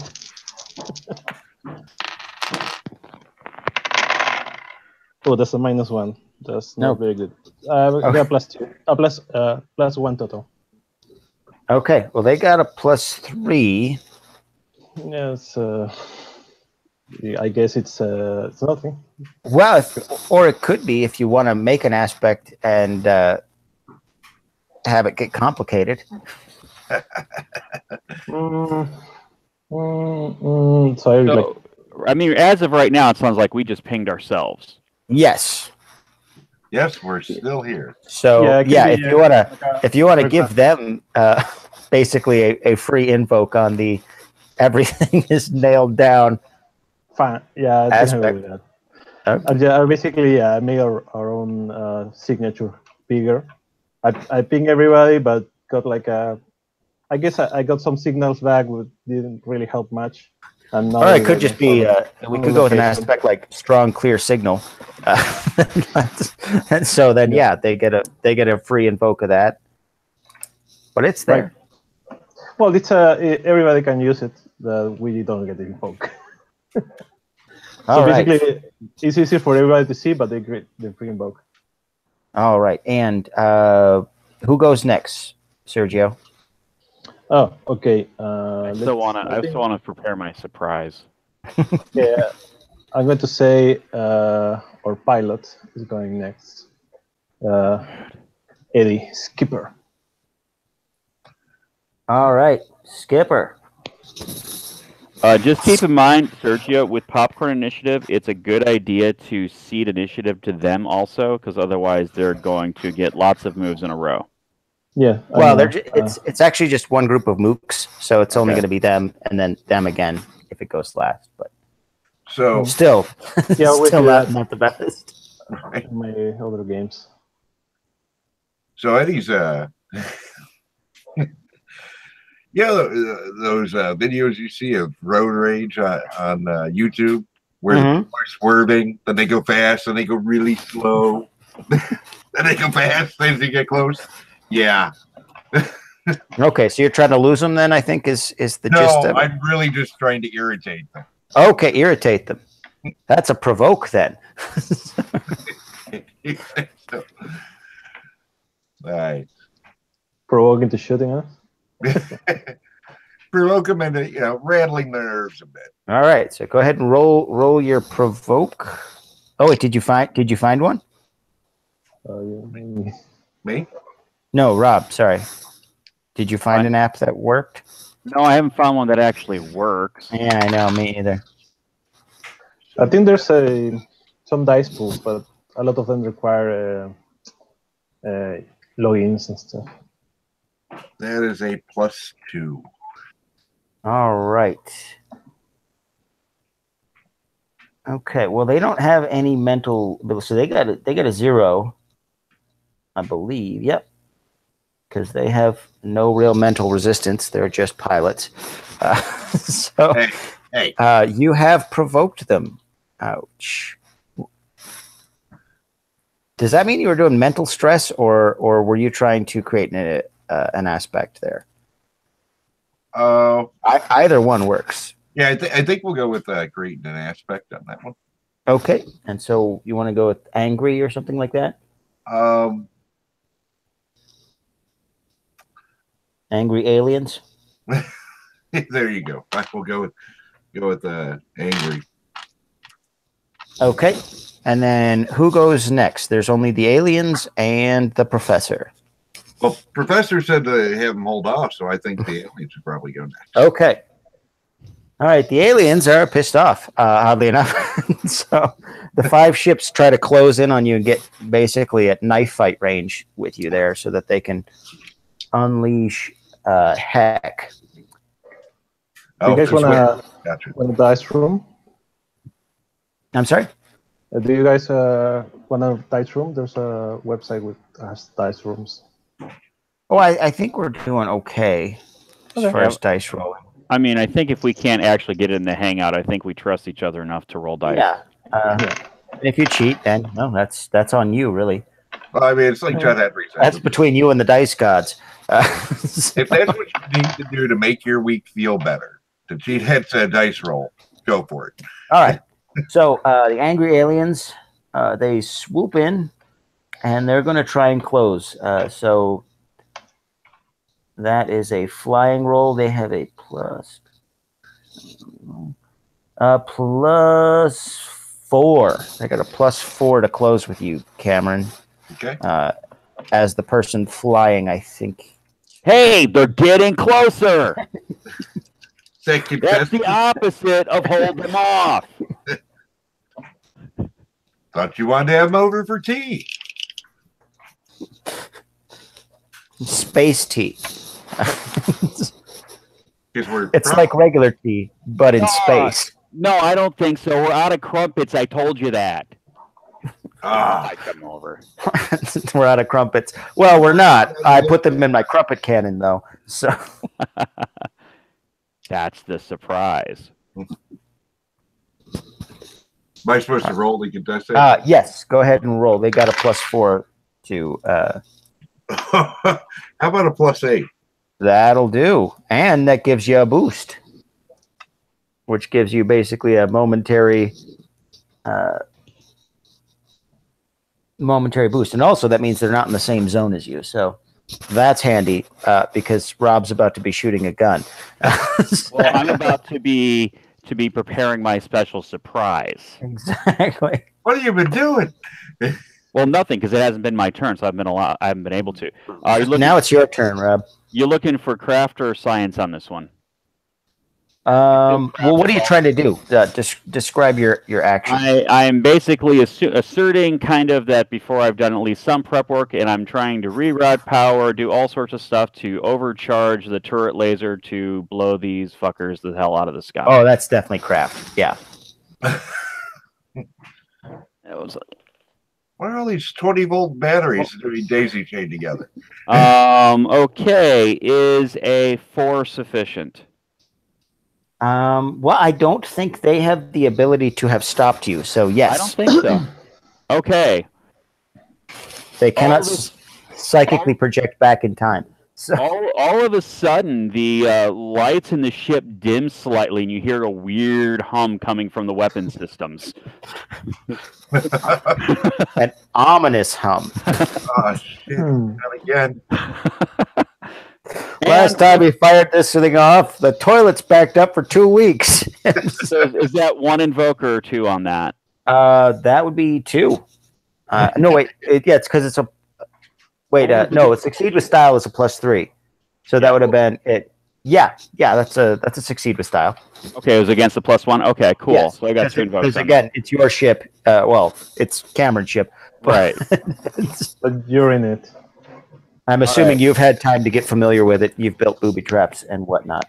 I'm just gonna go ahead and go next because I'm gonna blow these guys up. Go ahead.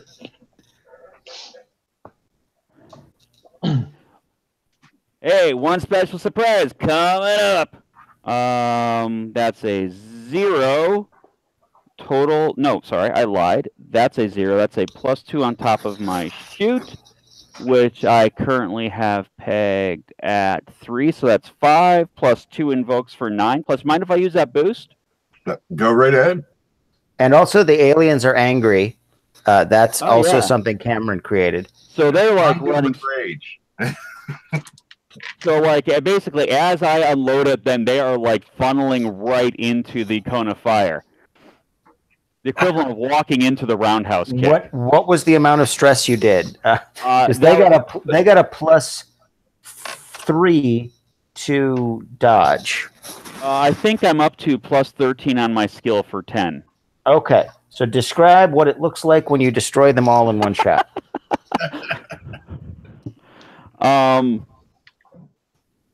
Yeah, so instead of the normal laser, it's this like crackling kind of beam that's going everywhere in ways that beams normally don't go, kind of almost like a really fucked up lightning bolt. Hits the first one, starts spreading out, almost infecting the others, just kind of chain lightning until the whole thing is just an entire ball of lightning. At which point, everything just seems to stop for a second. Their ships are clearly overloaded. Nothing happens for a brief second of silence, and then boom! All right. I think you get the name of star if you create it. And what's funny is, technically, you can't hear in space, but that explosion was loud enough. You know? Actually, there's an asterisk after the "no one can hear you scream in space," because the asterisk is unless you're Brian Blessed. He played Vulcan on Flash Gordon. Yeah, I remember that movie. I love that movie. All right, so you managed to actually take them out fast enough that it is unlikely that they sent. Actually, you know, Sergio, you're at the comms. Mm-hmm. Go ahead and let's see what would it. And as I finish them up, hey, by the way, why don't you just go ahead and call them a little bit earlier next time? You know, maybe phone home. I think your message you sent out was loud enough. I think everybody in the universe heard it. Hey, I just want to make sure everybody's playing by the rules. So. All right. Go ahead and roll. What would be good for electronic countermeasures? Because they're trying to send a signal out as they're exploding. So it's not very. They're not very good at it. I guess notice. That feels sciencey. Yeah, I'm not the science guy. Okay, but go ahead and roll science. You only got to beat a +1, so it's because they don't actually have skills in communication. Whoa, +3. Well, there you go. All right, you're able to squelch it, so you guys get away free. However, Ms. Tremaine comes up from where she was. She's like, "Why did all the power go out there for a second? We're in a spaceship. That's not good. That's bad. Yeah. Are we gonna die?" You know, everything is bad for somebody. This was definitely bad. It was not for us. I take a notice and I take a notebook and say, I'll make a note to call maintenance. Okay. Okay. Hey, I told you to stop calling me maintenance. That's Professor Maintenance. Yeah, that's Professor Maintenance to you. All right. Okay, so how long did this mission take for you guys? We could do a roll off 2 days. to see your roll versus my roll to see if there were any complications, and it took longer. Because I'm guessing it was supposed to take 2 days. So who wants to roll just a flat roll versus my roll? Oh, here, I'll roll. I got a 0. I got 2. Okay. So 0 it days. actually took less time. Went Minus- off without a hitch. minus 1 days. We drive quickly. Fly quickly. All right. So you come back to the planet. Planet. I don't think there's any real issues with landing or anything like that. And return Rose to your contact with the government. Yeah. Except that he's thinking at the professor about all the scorch marks, the new scorch marks on the back of the ship. Your contact used to be the lieutenant governor. Ooh. But he died like a month ago. So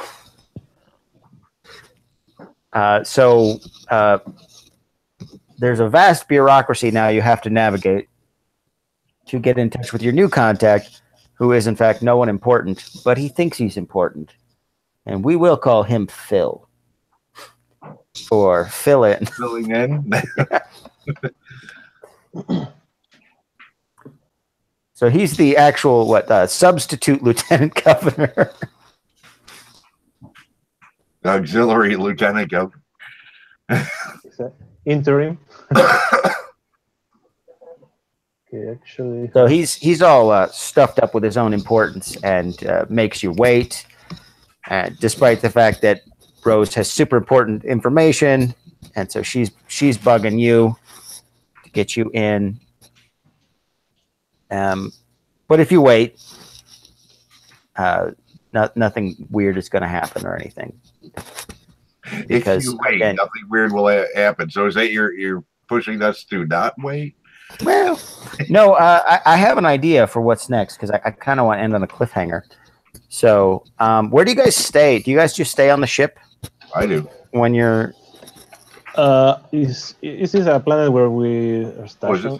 Yeah, this is right. Well, not so much station, but it's the planet you've been at for a while now. Then I probably have a place that's... I probably go over the way the kids. Okay. Mm-hmm. Yeah, I have a rental apartment. Something probably empty. Smoke in the garage. Okay. I sleep on the floor. Have a candle. I'm going to offer you a compel with the fill-in lieutenant governor for deceit and treachery beats strength and courage. How did you betray the substitute lieutenant governor? Basically, why does he want to kill you? That's a long and not so distinguished story. Oddly enough, it's a very short story. I accidentally ran over his dog once. Really? No, replace the word accidentally with the word repeatedly and the word dog with the word son. Then yes. No, it was accidental. I ran over his dog accidentally once. The next 3 times were on purpose. And then leaving a note in his dog's blood on his front lawn, that might have been on purpose. I'm thinking I exposed his incompetence. Okay. The last one was accidental because you lost count. So technically it was an accident. All right. So, yeah. He's going to try and stiff you on the payment for this then. All 3 of you. And this is where compels get wonky. And I wish you'd write a big, long piece about the problems of of group compels? I don't have a good answer for that one. No, I think that would actually be a great conversation starter. Or I've tried to start that conversation about 3 times now, and everybody just keeps referring me to you. So I think you need to start the conversation. Is he trying? So we can try to. All right. Avoid that. Okay, so what's the complication? So he stiffs us on the money. How does that impact us? Well, I think he's going to basically say that you failed, even though he's going to try and say that you failed in some way. And so he's going to try and get your license revoked. I think that's his first step in his current gamble. All right. Actually, I'm going And to try so- to. So it's kind of Cameron. like Killjoys when all of a sudden they found their license revoked. Yeah. So Cameron, if you lose your license, he's going to take away your ship. Well, not just that, man. Yeah, I got a family to support. It's true. It's true. So And Constable, Yeah. he's lying. Yes, He's sir. lying to you directly to your face. And you know what's worse? He's not following protocol. He's Yeah, that's definitely the worst part. definitely. I have the manual right here, and I start patient it and say, Okay. look, this is Article 3, subsection 4, says that once completion of the mission, we have to receive payment. I'm going to try to convince him with that, like that. Okay, so yeah, so his goal I have a is question. yes. How much do we know about what Rose did or did not find out there?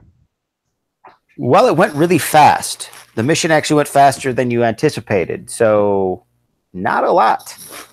So they caught her, we rescued her. Yep. And in fact, you're not even sure what her mission was. Okay, so I'm going to spend my shiny new fate point, and I'm going to make the declaration that before she got off the ship, yeah, I'm kind of curious about what she did. So yeah, I put a bug on her. Okay. All right. Well, Don't you want to know? well, I do. Aren't you at least a little curious? Well, seeing as I know nothing, I know as much about Rose as you guys. Absolutely. Eddie, you can't tell me you don't want to know what almost got your ship blown up. Oh, of course I want to Of course you know. And Dudley over here, well, he probably doesn't want to know, but that's okay. Dudley? As long as you got the right amount of warrants for the wiretap, then it's okay.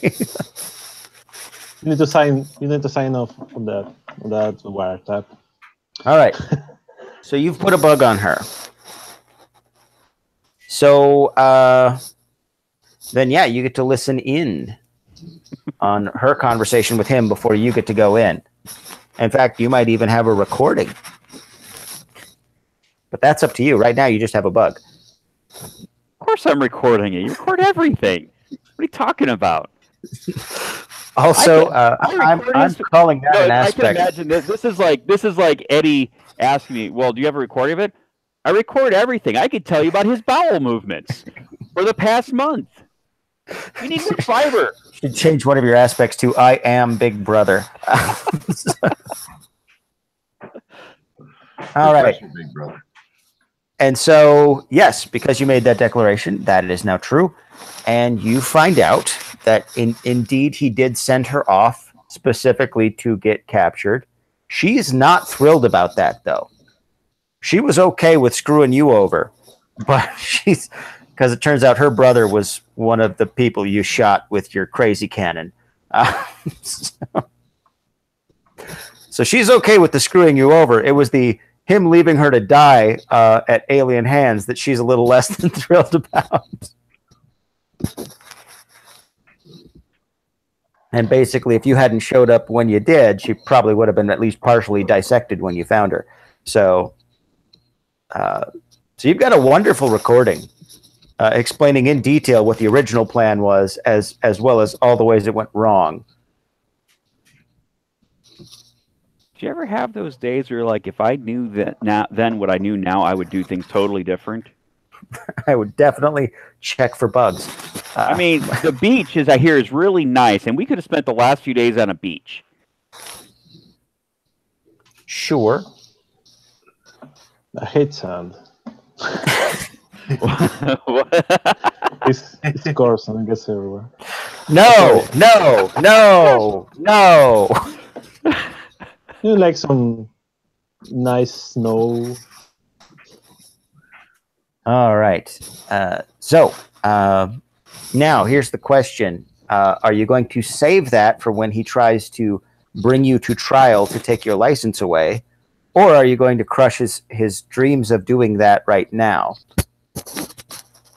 Or I guess you could do the third option and just let him take your license away, but I assume that's not what you want. Oh, it's on. It's on. He done messed with the wrong professor. And this is a chance to humiliate him even further. Okay. Hey, Barton. How many things has he admitted to that are illegal in this here recording?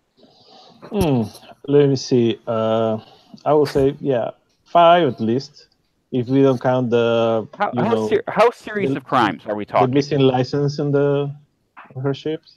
How serious? How serious of a crime are we talking? Well, I mean, there's. Are we talking loss of job? We talking jail? We talking execution? We talking ritual disembowelment? What are we talking? I'm for the last two. Well, he's one of the Methuselahs, so I mean, there is a limit on how much punishment he can get. But not probably at this. He's also a bottom-ranking Methuselah. Probably he's more be bottom something. I think the consequences are mostly political, so he will definitely lose a lot of face with his peers or whatever. You know, they don't play with the same rules. They like the 1% stuff. If we edit it, can we make it worse? I'm just asking. I believe that's an aspect. To do it. A setting aspect, I think, is we can always make it work. That's very deceptive. Stop it. Cut it out. But yeah, I think just with that, it's probably going to mean at least a demotion. Probably find somebody else to be the interim governor lieutenant. Right. I think worst case scenario, even if you failed every role in your blackmail or whatever, you'd still probably end up stopping him from becoming the actual lieutenant governor. Mm-hmm. Right. Because again, right now he's the interim, so at some point they're probably going to have to, you know. They got to call a vote. Yeah, it's probably a vote coming or something. Whatever they do in the high levels. Yeah, if nothing else, you just plug that up to whatever public broadcasting system they have. Yes, I killed them, and they deserve to die. Oh, is that recording? They can handle the truth live. All right. So, yeah. So, I mean, I think worst case scenario, you scuttle his career a little bit. And best case scenario, you could maybe get his entire career removed. You could reverse it. Well, I'm just saying, now that the resleeving, seems to be a little wonky, they're going to need someone to be the next guinea pig. Or they're going to need somebody to fix their machines. This is somebody who's a scientist and good at fixing things. Oh, no. Oh, no, Godzilla. Oh, I'll fix that real good. That's like, no, it works perfectly now on everyone except you, Phil. For some reason, it just can't handle your smarmy attitude. Okay, so I think that's a good place that's kind of cliffhanger-y, but not completely, to leave off, where you now have the edge on Phil in some way, and how you want to go about that is messing with him. That's up to you. Oh, and basically the question, this is for everyone else, is do we want to go anywhere from purely defensive to utterly offensive and destructo on him? Yeah, I think that probably the best result would be to blackmail him instead of just dropping the whole thing on whoever can destroy his career, because he can still take a license first. Then he will have no career, but will have no license. So if we can't destroy him physically, do it every other way, as far as I'm concerned. Right. So probably a trade. We'll probably end the trade, but yeah, we can go on defensive. Oh, I'm all for, not even technically, I'm all for strategic nuke on this one. I'm sure. Not only is he incompetent, but he's screwing with me. He's messing with my family. And your ship, which is also one of your aspects. It says here in the manual, you back your rules. Says here's a manual. If you break it, you buy it.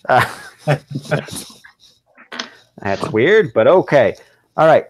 So I think that's a good place to kind of wrap up for today. That way it gives me some time to, actually kind of flesh out these NPCs we've made. And cool. And come up with maybe some better, more long-lasting kind of plots built off of this. So cool. Because I've been flying by the seat of my pants here now for about 30 minutes. So, all right. So other aspects or stories, so it's probably goes. So how did it go? Did you guys like it? Was there anything you'd like to see more of, less of? I know we didn't put a whole lot in just this go round, but yeah, very not enough for me to tell to know right now what's lacking, because we barely started.